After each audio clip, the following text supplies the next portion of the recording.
दोस्तों, दो रैखिक समीकरण को वज्रगुणन विधि से हल करने के लिए आपको ये फार्मूला याद होना चाहिए। इसके बिना आप वज्रगुणन विधि से हल नहीं कर पाएंगे। ठीक है, तो इस वीडियो में हम लोग इनको याद करने का एक सिंपल सा ट्रिक जानेंगे और जिसको जानने के बाद आप इसे कभी भी नहीं भूलेंगे, क्योंकि बहुत ही सिंपल ट्रिक है। तो चलिए हम इसको याद करने का ट्रिक जानते हैं। तो यहाँ पे देखिए, ऊपर दिया है यक्स वाई एक। ठीक है, तो ऊपर यक्स वाई एक, तो आपको ये एक क्रम याद होना चाहिए, यक्स वाई एक, ये वाला क्रम याद होना चाहिए, यक्स वाई एक। अब उसके बाद नीचे देखिए, ये अंक भूल जाइए, एक दो दो एक, ये जो अंक है भूल जाइए। तो यहाँ पे बचेगा क्या, B C minus B C, यानी कि यक्स के नीचे केवल बी सी है, वाई के नीचे केवल सी ए हो जाएगा और एक के नीचे ए बी हो जाएगा।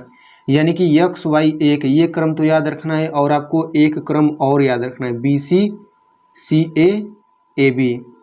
अब ये आगे समझ में आएगा कि आपको क्यों याद रखना है।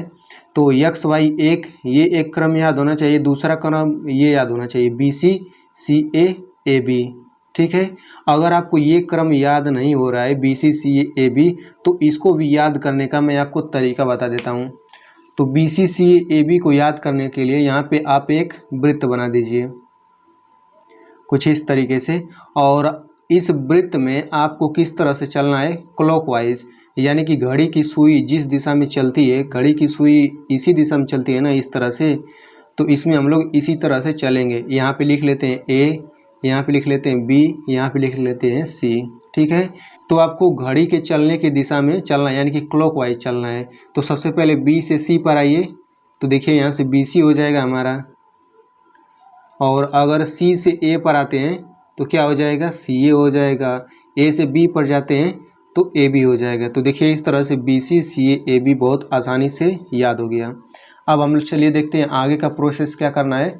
तो यहाँ पे अब हमें इस तरह से लिखना है, यक्स बटा, अब ये बी सी है तो बी सी को हम दो बार लिख लेते हैं, B C minus B C, ये किसके बराबर हो जाएगा, ये बराबर हो जाएगा वाई बटा सी ए माइनस सी ए, ये बराबर हो जाएगा एक बटा A B minus A B. ठीक है, तो ये वाला तो किसी को भी याद हो सकता है, बस अंक में दिक्कत आती होगी।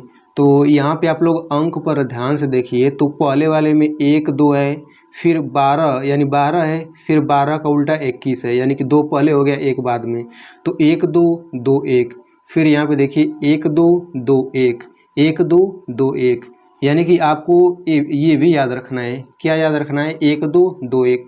तो ये एक हो गया, दो हो गया, फिर दो एक हो गया, एक हो गया, दो हो गया, फिर दो एक हो गया, एक दो दो एक। लो आपका फार्मूला बनके तैयार हो गया। तो इस तरह से आप इसे हमेशा के लिए याद रख सकते हैं। तो अगर आप वज्रगुणन विधि से दो रैखिक समीकरण को किस तरह से हल करते हैं अगर आप नहीं जानते हैं, तो इस पर मैंने एक वीडियो बनाया हुआ है, आप उसको देख सकते हैं। तो दोस्तों, अगर आपको वीडियो अच्छा लगा हो तो एक लाइक कर दीजिए, और ऐसी वीडियोज़ देखने के लिए आप इस चैनल को सब्सक्राइब भी कर सकते हैं।